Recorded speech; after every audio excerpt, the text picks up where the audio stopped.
going home.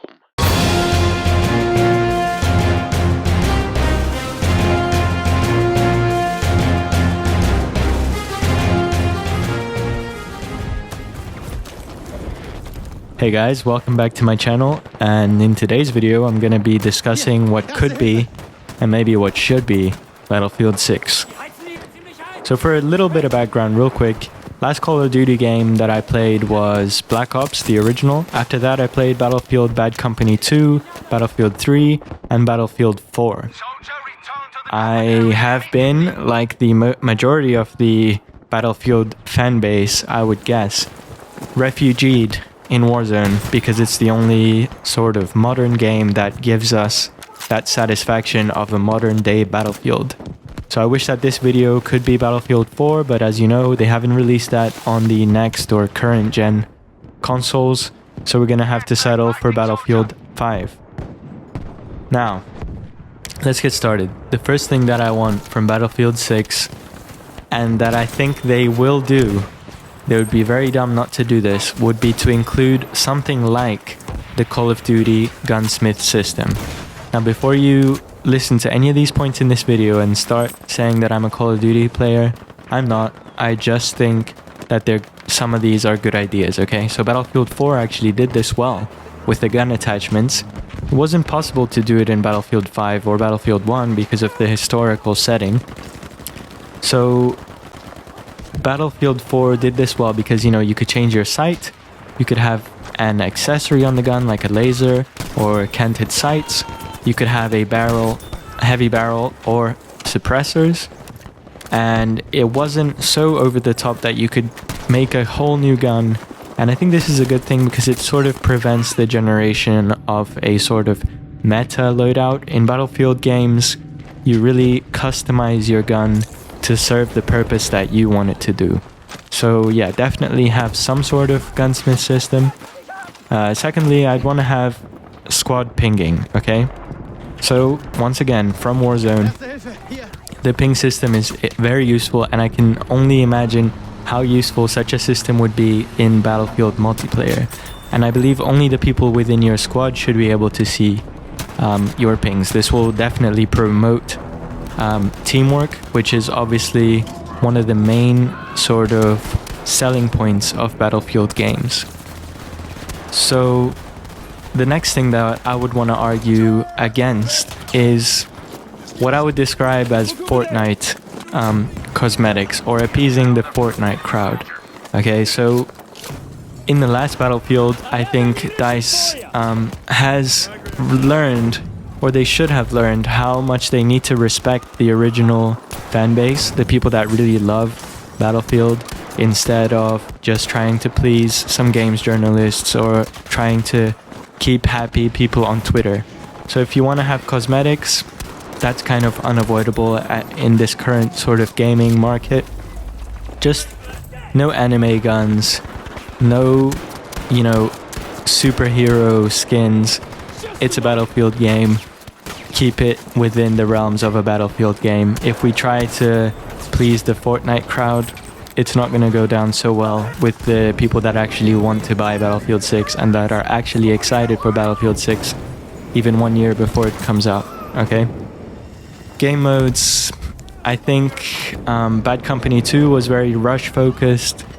Battlefield 5, which is the game that I've been playing recently, they just made up too many game modes. The game is sort of dead right now in terms of player base, so I just want to play Rush, I want to play Conquest.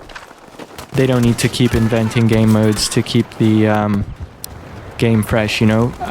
I think DICE knows this. They're gonna give the players what they need because they know Battlefield is finished if they don't. So I'm happy about that. And now the biggest point of all that I would want to make is no skill-based matchmaking. SBMM is a system that matches you to opponents that are more likely to keep you within your engagement parameters, meaning that it's a system designed to make little kids buy bundles from the store by giving them easy matches and matching them with people where they're likely to win a certain amount of matches. In a game with SBMM, the game plays the player, the player doesn't play the game.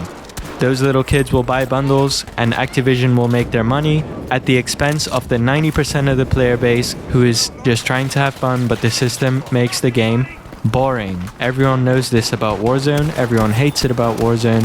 I hope Battlefield doesn't implement this ever. Anyway, on the graphics end of things, Modern Warfare and Warzone are considered good-looking games today.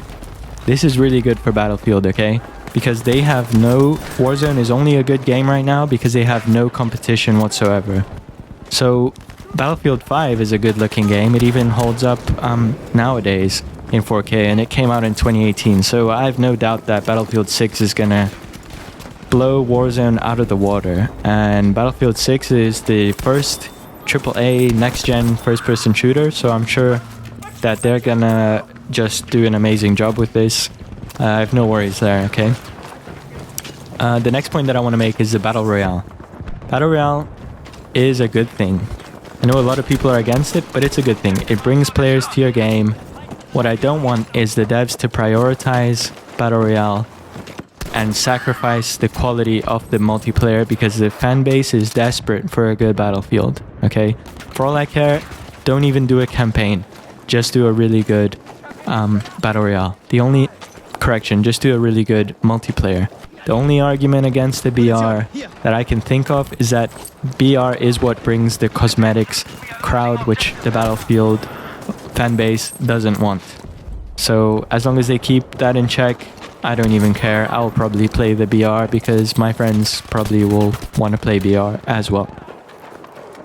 A balanced TTK. This is sort of an obvious one. Battlefield 5 had some issues with this. It's important to have time to react. You can't just be dying instantly, so I hope they do a good job in this. And lastly, realism is important.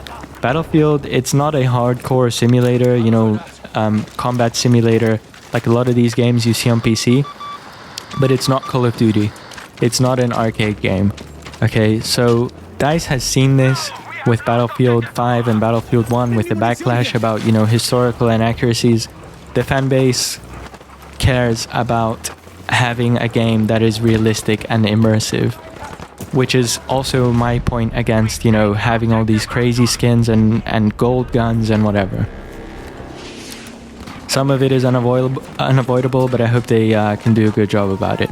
The future setting, which we're going to have in Battlefield 6, allows for more inclusive, you know, female soldiers, whatever. This is a good thing. I think everyone should be represented in video games.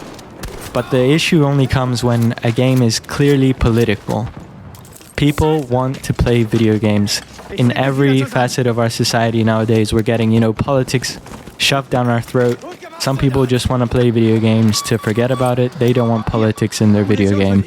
So this is probably another really important point for me. Just make a good first-person shooter. No politics required. Anyway, I hope that you guys have similar opinions. If you do, subscribe. I'll definitely be making a lot of Battlefield 6 content. Feel free to leave a comment and join the discussion, and I'll catch you guys on the next one. Let's see. They're going to reveal this game probably about a month from now.